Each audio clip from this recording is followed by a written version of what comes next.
Hello ladies and gentlemen, and welcome to HorrorBabble. Today I will be reading A Suspicious Gift by Algernon Blackwood. I hope you enjoy it.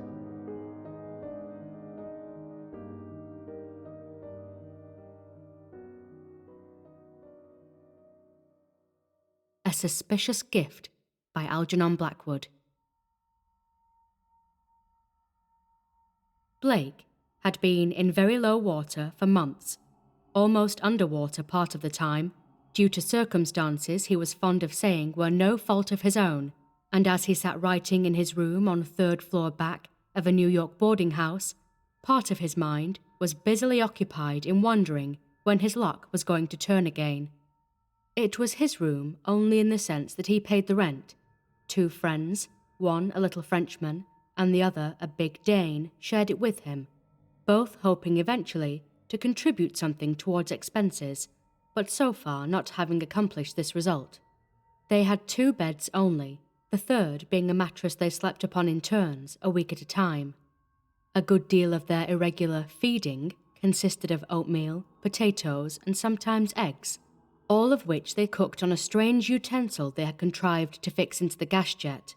Occasionally, when dinner failed them altogether, they swallowed a little raw rice and drank hot water from the bathroom on top of it, and then made a wild race for bed so as to get to sleep while the sensation of false repletion was still there. For sleep and hunger are slight acquaintances, as they well knew. Fortunately, all New York houses are supplied with hot air, and they only had to open a grating in the wall to get a plentiful, if not a wholesome amount of heat. Though loneliness in a big city is a real punishment, as they had severally learnt to their cost, their experiences, 3 in a small room for several months, had revealed to them horrors of quite another kind, and their nerves had suffered according to the temperament of each. But on this particular evening, as Blake sat scribbling by the only window that was not cracked, the Dane and the Frenchman, his companions in adversity, were in wonderful luck. They had both been asked out to a restaurant to dine with a friend, who also held out to one of them a chance of work and remuneration. They would not be back till late, and when they did come, they were pretty sure to bring in supplies of one kind or another. For the Frenchman could never resist the offer of a glass of absinthe, and this meant that he would be able to help himself plentifully from the free lunch counters, with which all New York bars are furnished, and to which any purchaser of a drink is entitled to help himself and devour on the spot, or carry away casually in his hand, for consumption elsewhere. Thousands of unfortunate men get their sole subsistence in this way in New York, and experience soon teaches where, for the price of a single drink, a man can take away almost a meal of chipped potatoes, sausage, bits of bread, and even eggs. The Frenchman and the Dane knew their way about, and Blake looked forward to a supper more or less substantial before pulling his mattress out of the cupboard and turning in upon the floor for the night. Meanwhile, he could enjoy a quiet and lonely evening with the room all to himself. In the daytime, he was a reporter on an evening newspaper of sensational and lying habits. His work was chiefly in the police courts, and in his spare hours at night, when not too tired or too empty, he wrote sketches and stories for the magazines that very rarely saw the light of day on their printed and paid-for sentences. On this particular occasion, he was deep in a most involved tale of a psychological character and had just worked his way into a sentence, or set of sentences, that completely baffled and muddled him. He was fairly out of his depth, and his brain was too poorly supplied with blood to invent a way out again. The story would have been interesting had he written it simply, keeping to facts and feelings, and not diving into difficult analysis of motive and character, which was quite beyond him.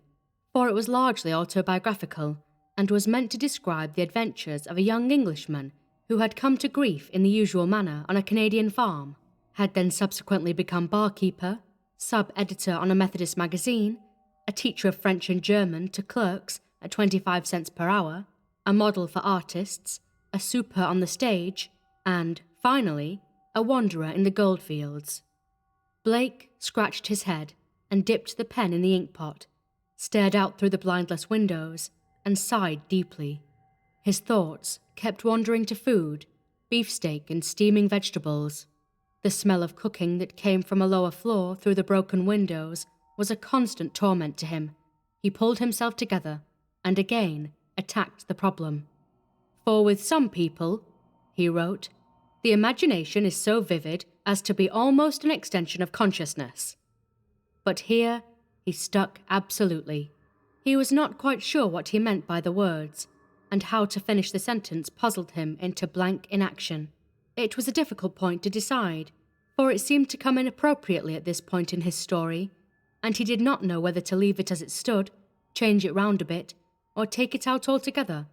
It might just spoil its chances of being accepted. Editors were such clever men.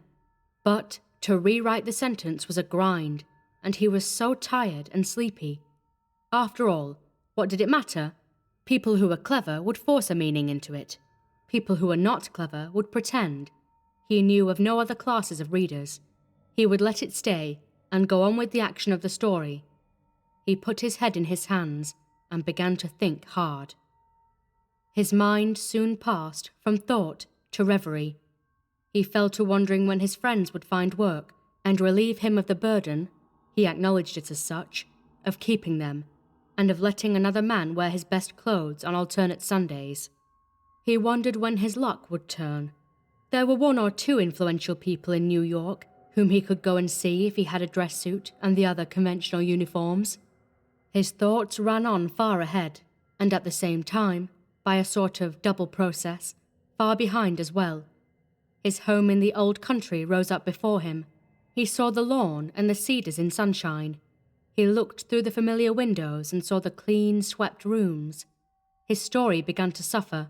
The psychological masterpiece would not make much progress unless he pulled up and dragged his thoughts back to the treadmill. But he no longer cared. Once he had got as far as that cedar with the sunshine on it, he never could get back again. For all he cared, the troublesome sentence might run away and get into someone else's pages, or be snuffed out altogether. There came a gentle knock at the door, and Blake started. The knock was repeated, louder. Who in the world could it be at this late hour of the night? On the floor above, he remembered, there lived another Englishman, a foolish, second-rate creature, who sometimes came in and made himself objectionable, with endless and silly chatter. But he was an Englishman for all that, and Blake always tried to treat him with politeness, realizing that he was lonely in a strange land. But tonight, of all people in the world, he did not want to be bored with Perry's cackle, as he called it, and the "come in" he gave in answer to the second knock had no very cordial sound of welcome in it. However, the door opened in response, and the man came in. Blake did not turn round at once, and the other advanced to the centre of the room, but without speaking. Then Blake knew it was not his enemy, Perry, and turned round. He saw a man of about 40, standing in the middle of the carpet, but standing sideways so that he did not present a full face. He wore an overcoat buttoned up to the neck, and on the felt hat which he held in front of him, fresh raindrops glistened. In his other hand, he carried a small black bag.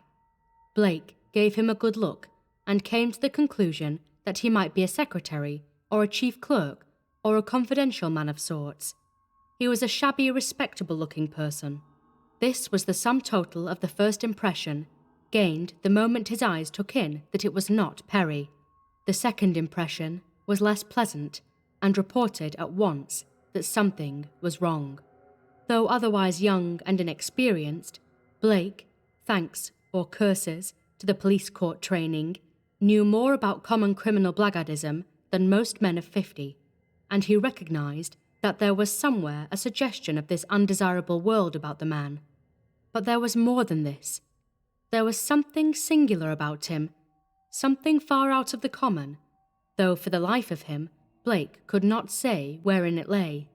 The fellow was out of the ordinary, and in some very undesirable manner.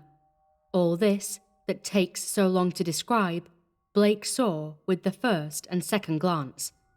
The man at once began to speak in a quiet and respectful voice. "Are you Mr. Blake?" he asked. "I am." "Mr. Arthur Blake?" "Yes." "Mr. Arthur Herbert Blake?" persisted the other, with emphasis on the middle name.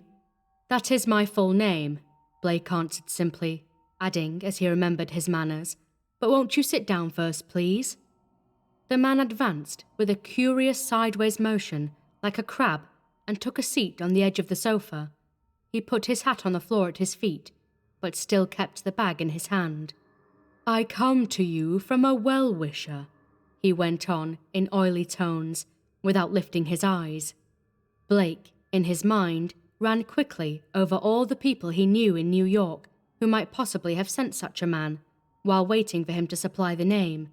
But the man had come to a full stop, and was waiting too. "A well-wisher of mine?" repeated Blake, not knowing quite what else to say. "Just so," replied the other, still with his eyes on the floor. "A well-wisher of yours." "A man or—" He felt himself blushing. "Or a woman?" "That," the man said shortly, "I cannot tell you." "You can't tell me!" exclaimed the other, wondering what was coming next, and who in the world this mysterious well-wisher could be, who sent so discreet and mysterious a messenger. "I cannot tell you the name," replied the man firmly. "Those are my instructions, but I bring you something from this person, and I am to give it to you, to take a receipt for it, and then to go away without answering any questions." Blake stared very hard. The man, however, never raised his eyes above the level of the second china knob on the chest of drawers opposite. The giving of a receipt sounded like money. Could it be that some of his influential friends had heard of his plight? There were possibilities that made his heart beat. At length, however, he found his tongue, for this strange creature was determined, apparently, to say nothing more until he had heard from him. "Then what have you got for me, please?" he asked bluntly. By way of answer, the man proceeded to open the bag.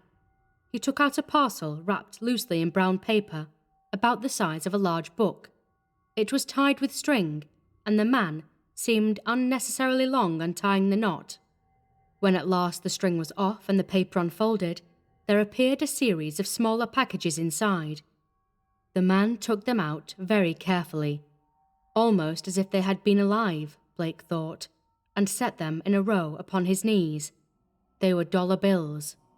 Blake, all in a flutter, craned his neck forward a little to try and make out their denomination. He read plainly the figures 100. "There are $10,000 here," said the man quietly. The other could not suppress a little cry. "And they are for you." Blake simply gasped. $10,000, he repeated, a queer feeling growing up in his throat. 10,000? Are you sure? You mean they are for me?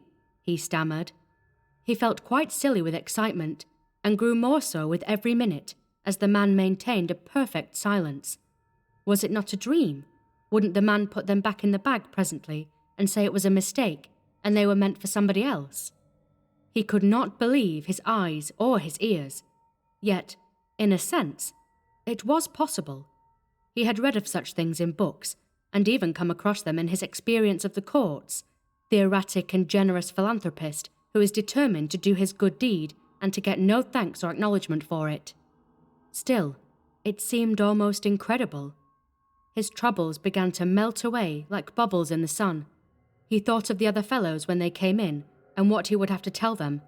He thought of the German landlady, and the arrears of rent, of regular food and clean linen, and books and music, of the chance of getting into some respectable business, of as many things as it is possible to think of when excitement and surprise fling wide open the gates of the imagination.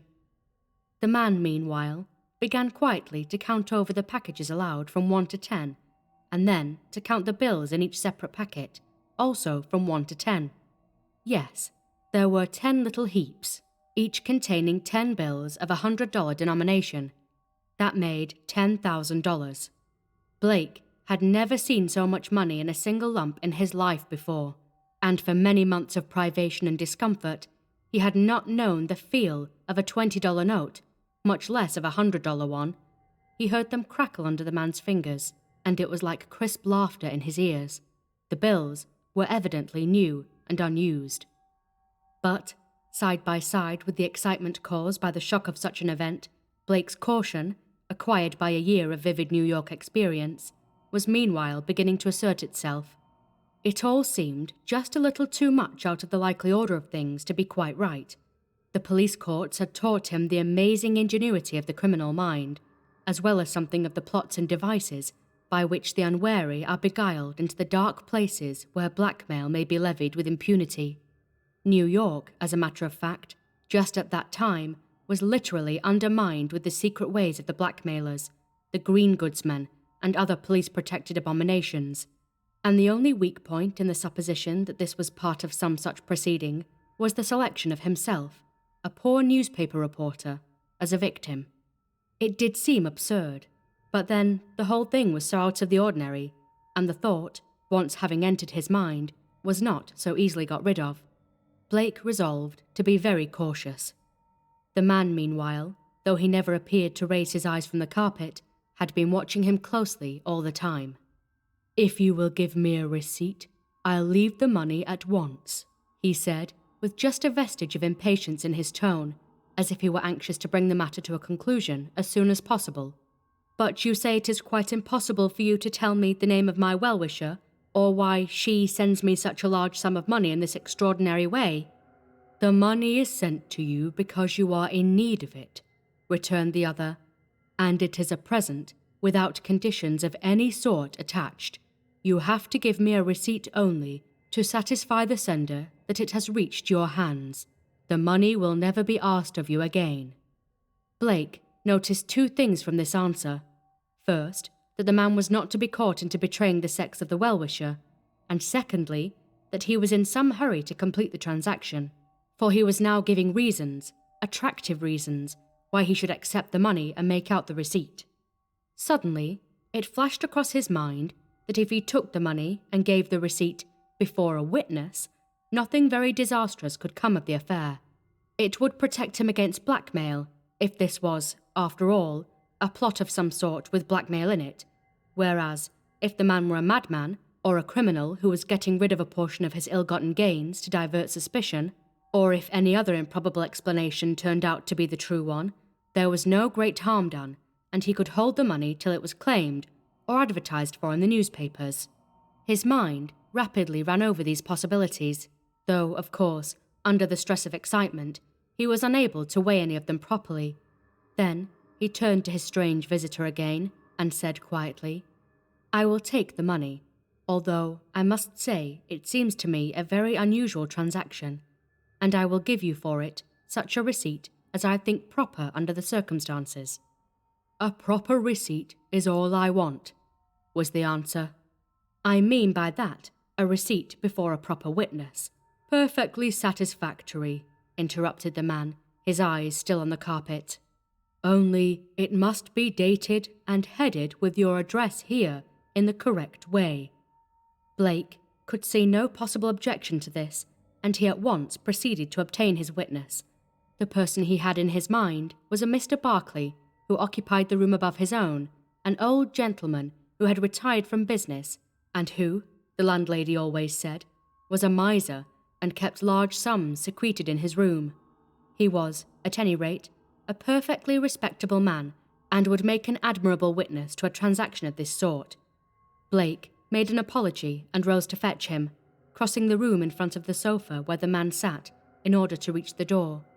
As he did so, he saw for the first time the other side of his visitor's face, the side that had been always so carefully turned away from him.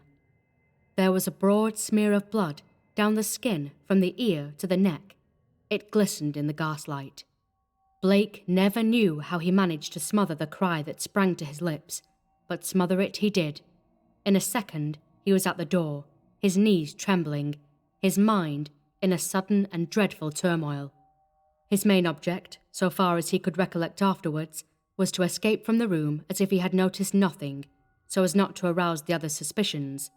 The man's eyes were always on the carpet, and probably, Blake hoped, he had not noticed the consternation that must have been written plainly on his face. At any rate, he had uttered no cry. In another second, he would have been in the passage, when suddenly he met a pair of wicked, staring eyes, fixed intently and with a cunning smile upon his own. It was the other's face in the mirror, calmly watching his every movement. Instantly, all his powers of reflection flew to the winds, and he thought only upon the desirability of getting help at once. He tore upstairs, his heart in his mouth. Barclay must come to his aid. This matter was serious, perhaps horribly serious. Taking the money, or giving a receipt, or having anything at all to do with it became an impossibility. Here was crime, he felt certain of it. In 3 bounds, he reached the next landing and began to hammer at the old miser's door as if his very life depended on it.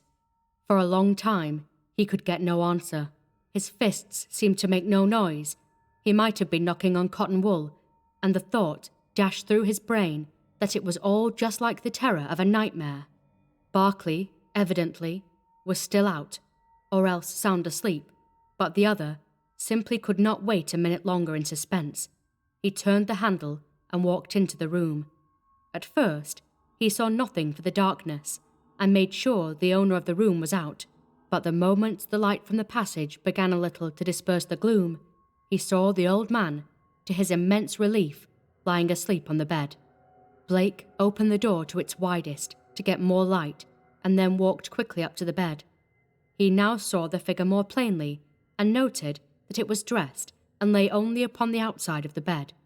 It struck him, too, that he was sleeping in a very odd, almost an unnatural position. Something clutched at his heart as he looked closer. He stumbled over a chair and found the matches. Calling upon Barclay the whole time to wake up and come downstairs with him, he blundered across the floor, a dreadful thought in his mind, and lit the gas over the table. It seemed strange that there was no movement or reply to his shouting, but it no longer seemed strange when at length he turned, in the full glare of the gas, and saw the old man lying huddled up into a ghastly heap on the bed, his throat cut across from ear to ear. And all over the carpet lay new dollar bills, crisp and clean like those he had left downstairs, and strewn about in little heaps. For a moment, Blake stood stock still, bereft of all power of movement. The next, his courage returned, and he fled from the room and dashed downstairs, taking 5 steps at a time. He reached the bottom and tore along the passage to his room, determined at any rate to seize the man and prevent his escape till help came. But when he got to the end of the little landing, he found that his door had been closed. He seized the handle, fumbling with it in his violence. It felt slippery and kept turning under his fingers without opening the door, and fully half a minute passed before it yielded and let him in headlong.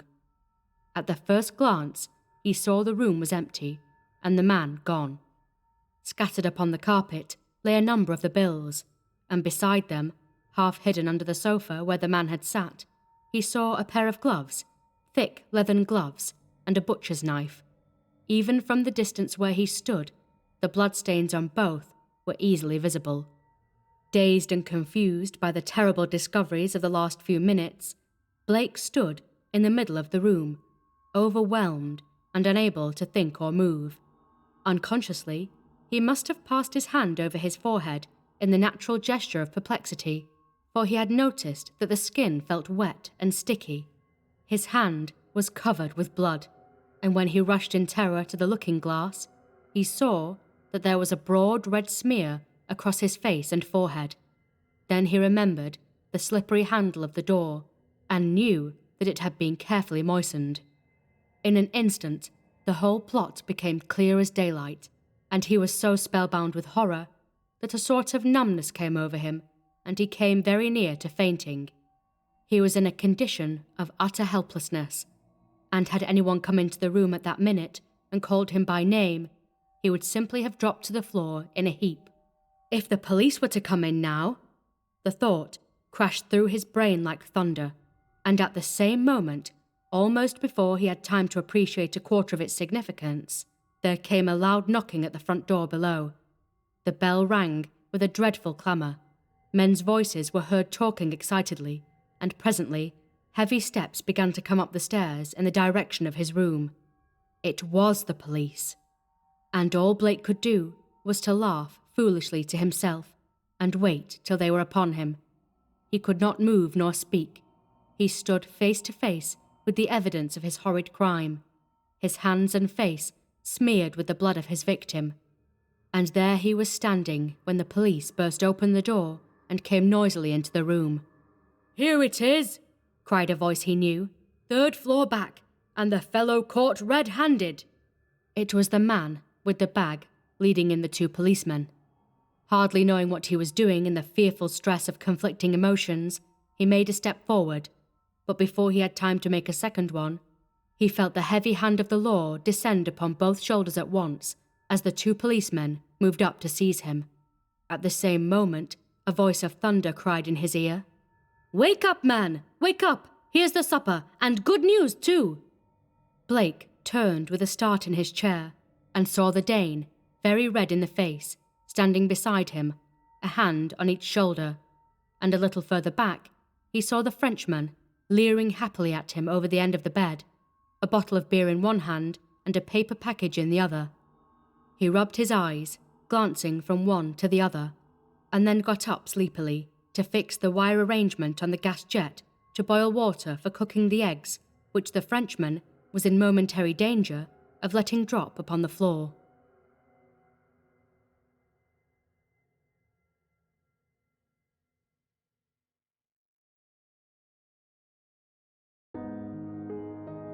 Thanks for listening. If you enjoyed this reading, follow the links on screen to other readings here at HorrorBabble. Until next time,